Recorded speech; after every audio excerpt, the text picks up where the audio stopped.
Viewers, আপনারা সবাই ভালো আছেন?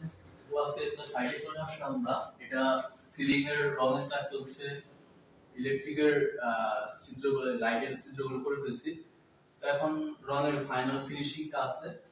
আমরা এখানে যেটা করেছি, সিলিং ড্রয়িং ডাইনিং স্পেস খুবই অল্প স্পেস ছিল, সেই স্পেসটাকে প্রপারলি কাজে লাগাতে চেষ্টা করেছি আমরা। আমরা চারদিকে বর্ডার সিলিং করে দিয়েছি এবং মাঝখানে একটা মানে স্কোয়ার শেপের একটা সিলিং করে দিয়েছি উডের প্যানেল করে, আর বিমটা আমরা মোল্ডিং করে দিয়েছি।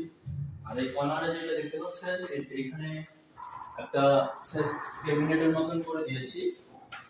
আপনার এখানে একটা লাইট হবে, এখানে গ্লাসের সেলফ বানিয়ে দিব। হ্যাঁ, খুবই স্মুথ হোয়াইট কালার করে দিব। মানে এই গ্যাপটাকে আসলে কাজে লাগানো, যে শোপিস সেলফের রাখি ড্রয়িং ডাইনিং এ কেউ আসে, এইভাবে আসলে করা হবে।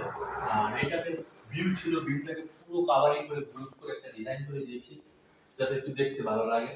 তো ওভারঅল ছোট্ট একটা ড্রয়িং ডাইনিং স্পেস, ছোট একটা কাজ, কিন্তু ইনশাল্লাহ আমরা কাজটা করে যাচ্ছি। তো ইনশাল্লাহ হ্যান্ড ওভার হলে দেখতে পারবেন, এখনো দেখতে পাচ্ছেন কাজটা হচ্ছে। ভালো থাকুন, সুস্থ থাকুন, আমাদের সাথে